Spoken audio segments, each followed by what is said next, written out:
Suchi is asking what to do when for oneself divine is an idea, not a felt reality. How do you pray then when divine is still an idea and not a lived reality?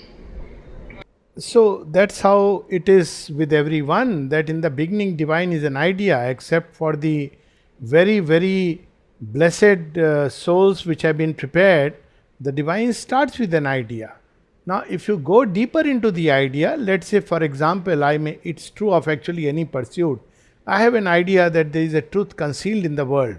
Now, shall I leave it with this idea, act according to a belief, or shall I probe deeper into this idea and discover if there is any truth or not? Scientists do it all the time. They go behind solid objects to discover what is there within it.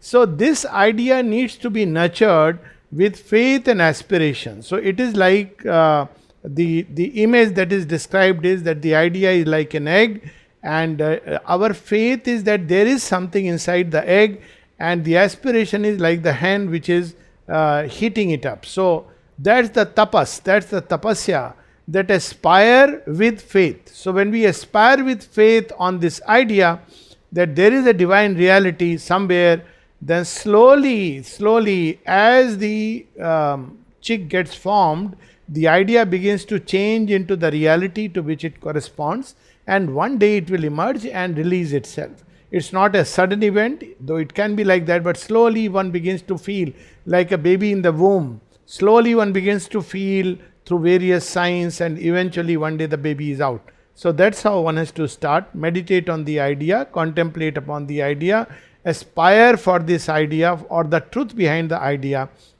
Now, how do we pray at that point of time? Prayer is also a means. Just as we aspire for the idea, prayer is a means to come in contact with the idea.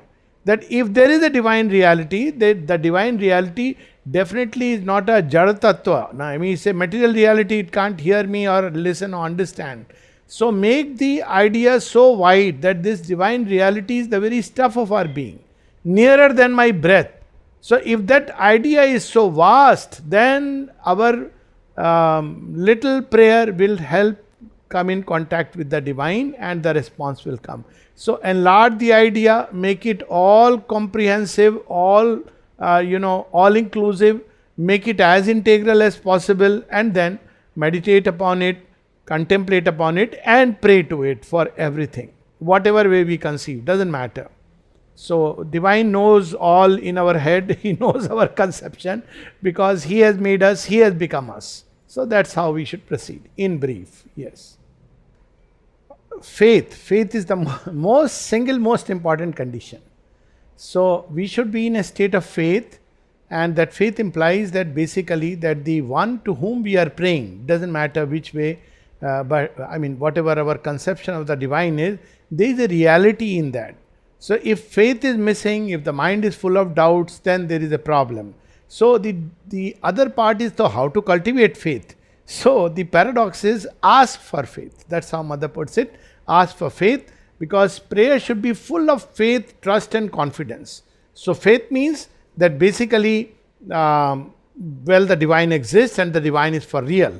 And trust means that the divine will hear, he is somebody whom I can trust myself and my destiny. And confidence is that there is this divine grace which is capable of doing everything. So, prayer, even sometimes we have faith in the divine, that the divine is there, but we start with a doubt that, well, divine is there, but he cannot grant me anything, whether, maybe freedom from ignorance or even desire for that matter. So, there should be faith with trust and confidence. There are people who say, oh, it's my karma, what can the divine do? Don't bring all these things. If the Divine Mother wills, anything and everything is possible. But yes, there should be surrender. So, faith and surrender, that, well, if he grants or doesn't grant, leave it to him, because she knows what is best for us. And then faith that she is hearing us, she is there, and if she wishes or if she wants, everything is possible. So, faith and surrender are the only conditions required. There are no outer conditions. I have seen this after all, Arth prayer is in a state of distress. And I have seen this so many times in my life, including in real dangerous situations. So, if you take it that the divine is right there in our heart, and pray with faith and confidence in the grace, faith and surrender, then that's the best way. There are no outer conditions. One can pray all the time.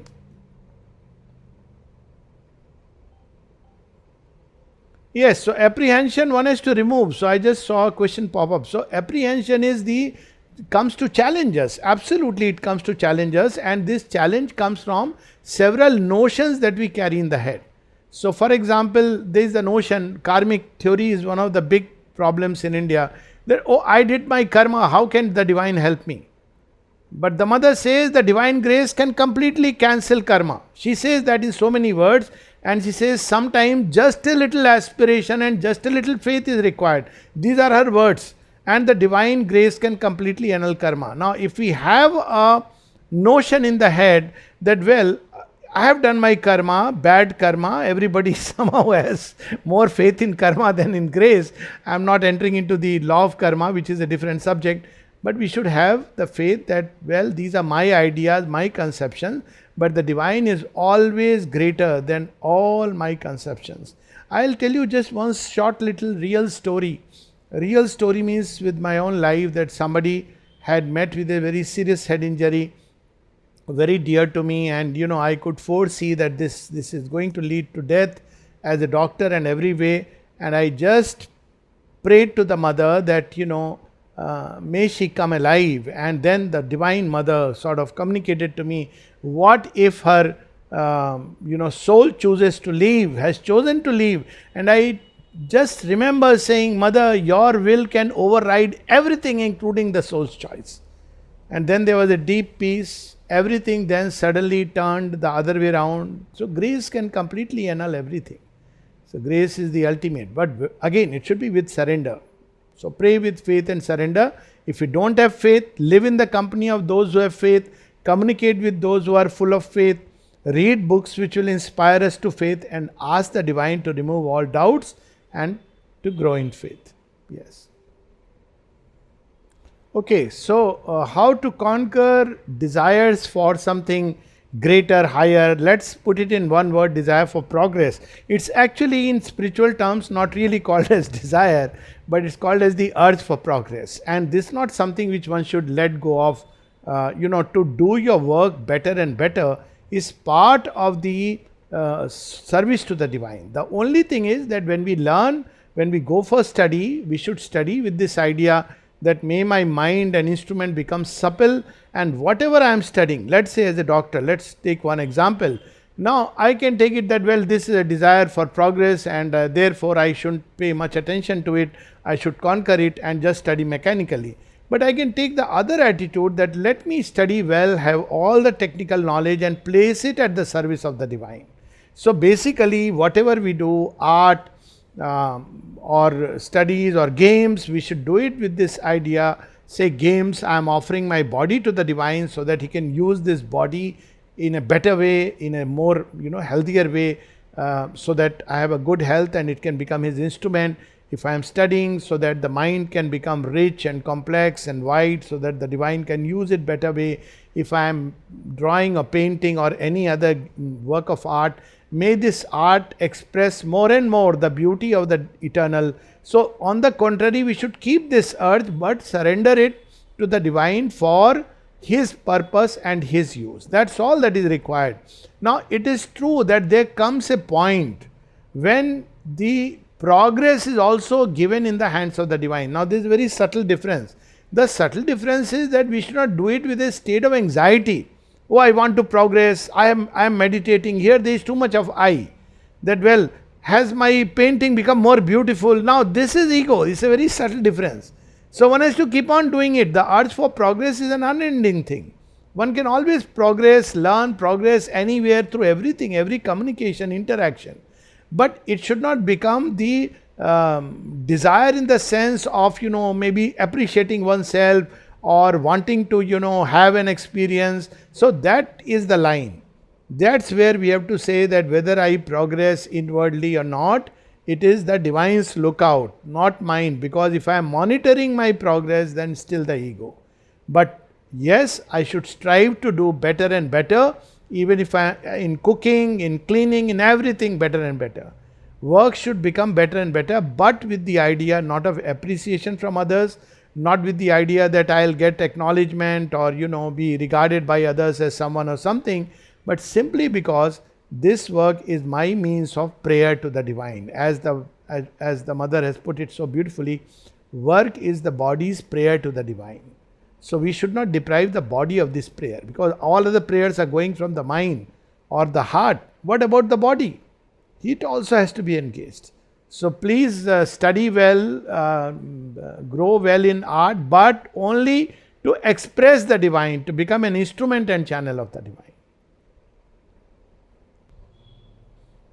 Well, so basically there are mechanical prayers to start with. Very often there are rote prayers, and there are prayers which just casually they come to us, but that's okay, doesn't matter, because that's how things begin.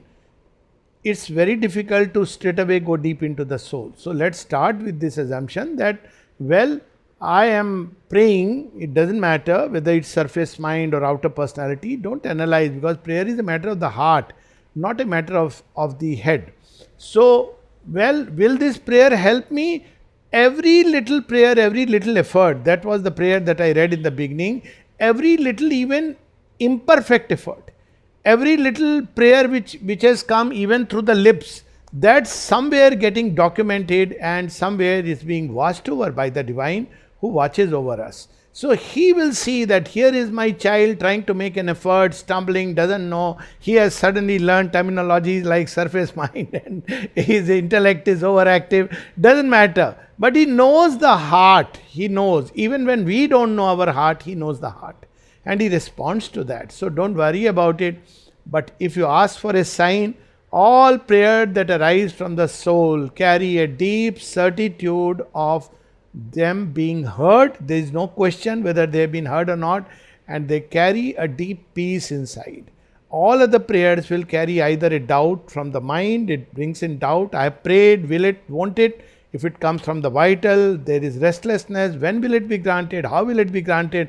I am praying for union with the divine, even the highest prayer I am saying, but when will it happen? Oh, I haven't changed a little. All this will be the play of the desire self, which is the vital. So always we see the soul movements entangled in the desired self, entangled with the ego, entangled with the mind. But slowly through this we should continue praying till one day we begin to go deeper. As Sri Aurobindo says very beautifully in the synthesis that, well, ultimately we have to get over desires. So why does the divine grant sometimes our desires? He, when we pray and he grants it. So Shiva says beautifully, so that one day you begin to desire the one who is granting your desires. So automatically if we continue praying, doesn't matter for what, which way, from which part, one day by the very fact that it is without our knowledge bringing us closer to him, one day we will begin to pray only for him, to give ourselves to him, which is the highest prayer, Radha's prayer, completely. So don't worry about it, just pray. And the only sign is soul prayer carries certitude and it brings peace. There is never any restlessness in prayers. Even the most intense prayers from the soul, they always carry a peace and even a joy within. Thank you. Thank you so much.